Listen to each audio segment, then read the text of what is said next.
Lee, thanks so much for coming on. This seems like a really important story, which is for some reason being ignored. Do we get the outlines right? The administration is working with the tech companies to censor people. Yeah, that's right. You know, Tucker, we looked at really hundreds of documents that paint a vivid picture of the FBI, the DHS, closely collaborating with the top social media platforms, Twitter and Facebook, to censor various forms of content under the banner of fighting disinformation. And the story shows a couple of things. One, it shows what you just mentioned, a very cozy relationship between the government and these tech giants. There's those monthly meetings that you just mentioned, but also just very cozy emails and texts. Not a very adversarial relationship. You know, we looked at one text where Microsoft executive texts Jen Easterly, the top disinfo director at DHS appointed by Biden, basically saying the government needs to get, the private sector needs to get more comfortable with the government. They're closely collaborating on reports talking about the expanded role for DHS in censoring a really broad collection of topic areas, of policy and political topics. And, you know, just broadly speaking, the story also just looks at the mission creep of DHS. This is an agency that was founded in the aftermath of 9/11 to combat foreign terror threats of Al-Qaeda and the like. But over the last 5 years, it's kind of evolved in its mission. It's moved towards fighting disinfo, and their justification is, you know, disinformation radicalizes the homeland. It can lead to disruptions in public health or in political violence. So they have a justification. We have these documents, and they're pushing forward with this broad censorship agenda. A man by the name of Dr. Shiva Ayyadurai discovered something shocking. Dr. Ayyadurai is no slouch when it comes to technology. He's the man that actually invented email. So he's the reason I spent half of my day in my computer, because this guy, he invented email. According to the Gateway Pundit, over the summer, this good doctor that created email discovered something shocking, something buried inside of Twitter called the Partner Support Portal. Now, what he found was a special portal that offered certain government entities like the Department of Homeland Security or the CIA special access to Twitter. Now, what do I mean by that? They could actually, with this special access portal, they could flag and delete ask them to delete content basically for any reason they liked. If they disliked it, they could go into their special access portal because they're the Department of Homeland Security, they're the CIA, they're another government entity. It didn't even have to be at the federal level. It could be at the state level. And they could delete content. Tell Twitter, delete this. We don't want this. We don't like this person's tweet. Get rid of it. Deplatform this person. Twitter called it their Twitter partner status. It's way better than having a blue check verified account, because this was direct access to Twitter to let them know that, you know, what to post or delete what they deem inappropriate and what should be flagged, what should be censored, etc. So this is a big deal. And why haven't we heard a lot about this?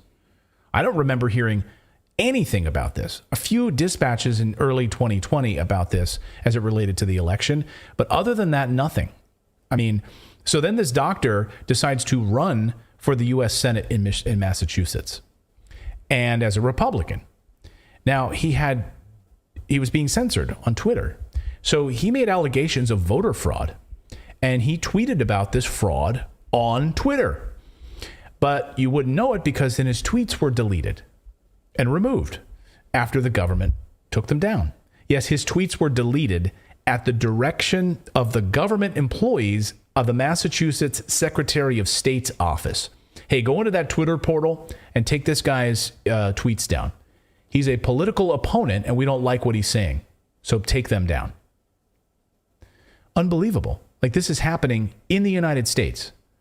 So discovering this, then, Dr. Ayyadurai filed a federal lawsuit by himself, alleging that his federal rights were violated when the government silenced his political speech in order to affect an election. And that's where it sits. So it sits there now, right? Again, Michael Cohen, he went to jail for this, like for hiding information that would have been unfavorable to Trump. And then this is happening to Republican candidates. Like, we literally try to impeach the president for this. And this, okay. And it's not just this one it's not just one Republican candidate, because you'll learn later in this Intercept story, it's more than that. And the only reason we even learn about this information is because of lawsuits filed because of these Republican candidates. So yeah, they deleted his stuff, and he files this federal civil rights lawsuit, says his federal rights were violated when the government silenced his political speech in order to affect an election. I mean, does it get any bigger than this? An election was faked because they deleted information about this candidate, suppressed his content, kept him quiet in order to promote another candidate. So, I mean, okay.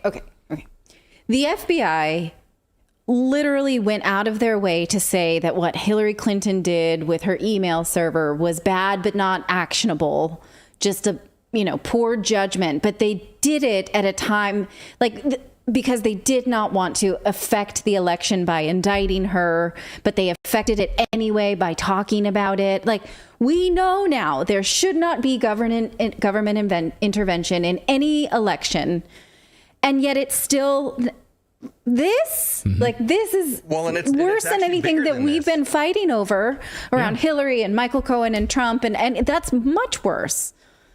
Go ahead. And it's bigger than this, because what they also did is they padded the following numbers of the left and made them look like they were bigger than they suppressed the following counts of conservatives, and what they did is they made the left look more popular. They promoted what they were saying and completely deleted what the conservatives were saying. So that, in essence, could overturn an election, because when people go onto Twitter, they don't know, but they're seeing more information from the left. It's like, oh, I got to pick the side that's winning. So they falsely made it look like they were winning every conversation when actually the other side was just being suppressed. So it's even bigger than one person.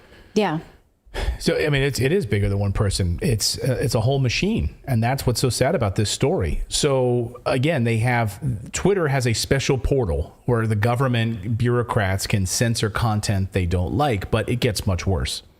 So over the past 48 hours, investigative journalists Lee Fang and Ken Klippenstein released a report at The Intercept that is arguably just as bad as what Edward Snowden found at the NSA. And I would maybe even argue worse. Their report is called Truth Cops. It's an amazing piece, and I encourage all of you to read this report in depth from these two investigative reporters, Lee Fang and Ken Klippenstein. And what their reporting shows is how the Department of Homeland Security, the FBI, the Department of Justice, Democratic operatives, and business elites were working directly with Facebook to silence voices, silent content that they didn't like. So let's go through some of the key points in this piece, because it's astonishing. And by the way, the only reason I want to say... Go ahead. I was just going to say, and I agree with you fully that this is worse, because with the NSA, they were just taking our data. They were taking it. Yes, they were housing it, but they weren't really taking anything of ours down. Now they're actively going and deleting our speech and taking things off the internet. So this is much worse, in my opinion, as well. And affecting elections. And removing conversations as well. So basically, in this open platform, this town square where we could have debate and discussion and all of that kind of the coffee shop debates, they're saying these debates are allowed and these people should be rounded up and taken out of here. So let's go through some of the points here. And by the way, the only reason we know this, in addition to their reporting, is the fact that a separate lawsuit was filed in the state of Missouri, Senate candidate Eric Schmidt filing a lawsuit on his censorship. And that's where we get some of this remarkable information on the Facebook side of things. So they have this special portal in much the same way that Twitter has a special access portal. So too does Facebook.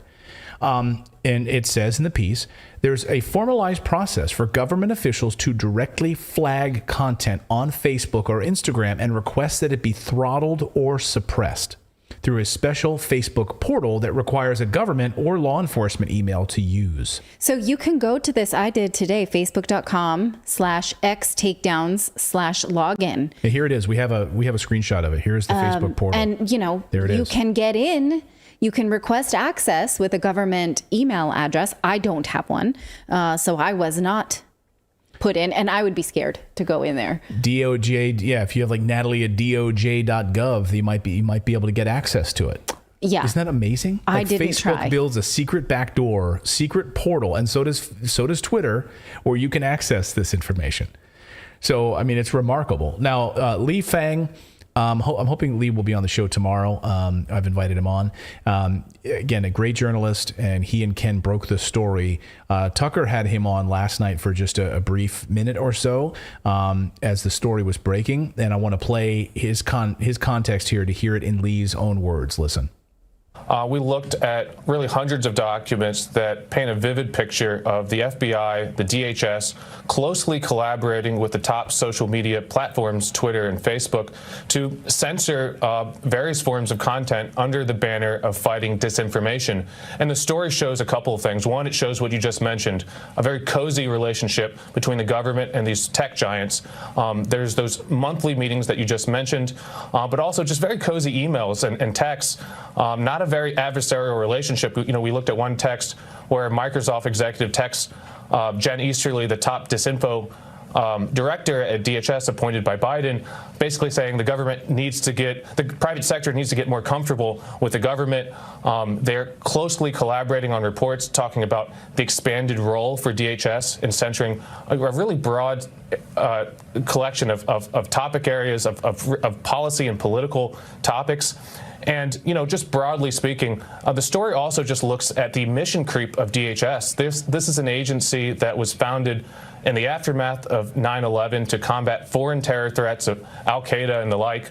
But over the last 5 years, it's kind of evolved in its mission. It's moved towards fighting disinfo, and their justification is, you know, disinformation radicalizes the homeland. It can lead to disruptions in public health or in political violence. So they have a justification. We have these documents, and they're pushing forward with this broad censorship agenda. So that's Lee Fang. They're one of the Intercept reporters. I followed him on Twitter today, and I started to read some of the responses to him. And a couple of people said, inexplicably, well, the government needs to counter this information. It just needs to make sure that, you know, Russian disinformation is not in our feeds.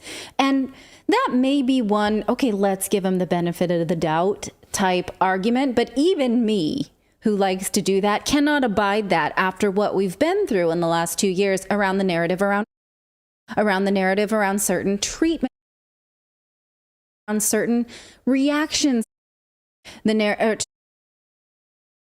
you know, I could go on for all of the things that they have proven to allow or disallow to be discussed. And so there is no benefit of the doubt anymore that is reasonably possible for any holistically thinking person. No, because some of the main things that they censored, we know from this Intercept report, yes, are the withdrawal from Afghanistan. Yes. Like, yeah. we don't want any dissent about the withdrawal, the total cluster F that was the withdrawal from Afghanistan. But that includes veterans who were having severe depression about having dedicated their lives to this, only to have it end up this way. Right. Mask mandates was another thing they didn't want. Racial justice. Yeah. You couldn't say anything about, I'm not even going to say. Yeah. And of course, the nature of U.S. support to Ukraine. You have to pretend that it happened in a vacuum. So we made a decision this afternoon. We currently still stream our show on Facebook. We're done. We are ending it. We are closing our Facebook account. So we're done. I've already closed. I'm already done with Instagram. I already cut that off. So I don't know how many of you still use Facebook. It's time. It's time, everyone. Close it down. End it. This has gone too far. We're done with it. So we're done on that. Done with Facebook. Finished. Oh, it's purge most month. Especially the now fired CEO Parag Agrawal. As many of you I'm sure know, Agrawal was a horrific violator of free speech and has been for some time. In an interview with Technology Review back in 2020, he said, quote, "Our role at Twitter is not to be bound by the First Amendment, but our role is to serve a healthy public conversation, and our moves are reflective of things that we believe," note again, we believe lead to a healthier public conversation. The kinds of things that we do about this is focus less on thinking about free speech, but thinking about how the times have changed. Well, times have certainly changed, but of course not the way that Agrawal had hoped. Now Agrawal is headed for the unemployment line, along with every single one of Twitter's former woke board. But that's where things just got started. Wait until you see what Elon Musk just The New York Times reported that the board would be fired without pay because Musk claimed he had just cause for firing them. In other words, they weren't being fired simply because they were too woke and would no longer fit with the culture of free speech at Twitter.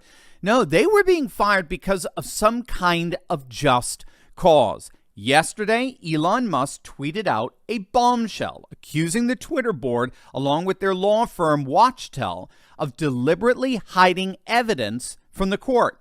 Musk highlighted a tweet from a fellow by the name of Yoel Roth. Now, if you don't know, Roth has been reported as the one who blocked the Hunter Biden laptop story before the 2020 election. He's also been reported to have referred to members of the Trump administration as, quote, actual Nazis. He apparently was responding to the Women's March just after President Trump was inaugurated in January 2017, when he tweeted out rather snidely, yes, that person in the pink hat is clearly a bigger threat to your brand of feminism than actual Nazis in the White House. He referred to Trump as a racist tangerine. I mean, the guy's a piece of work. He clearly operates with a sewer for a moral imagination. I doubt he'll have a job much longer. He's still at Twitter, if you can believe it. But here with this tweet that Musk highlighted, it appears that he's clearly complaining, Yoel is complaining about OKRs, or objectives and key results, that were backed by fraudulent metrics that were apparently hidden from evidence presented to the court over the last few months. And he actually went so far as to say that they were doing precisely what Elon was accusing them of doing.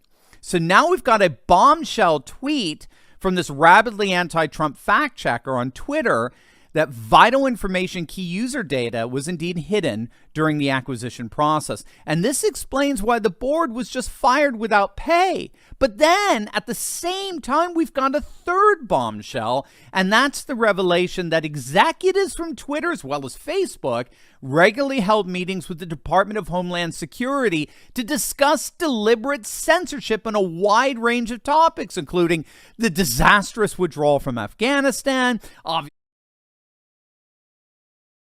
even tweets about racial justice and BLM. This according to documents leaked to The Intercept. Tucker Carlson exposed this bombshell on a show last night in his interview with Lee Fang at The Intercept, who broke the story. Yeah, I mean, that's some pretty chilling stuff there. The big tech oligarchs, most especially Twitter, have been working together with the government, weaponizing national security in order to shut down free speech. It's as authoritarian and anti-democratic as one could possibly get, and yet, of course, we're the Nazis, right? We're the authoritarians. Now you can see what the legacy media is so panicked over here with Elon Musk's takeover of Twitter. We're actually finding out more and more each day that when you look under the hood of Twitter, you get a glimpse of the whole of the deep state apparatus, which means that the deep state is being more and more exposed than ever before, and thus, eventually, inevitably, more and more dismantled.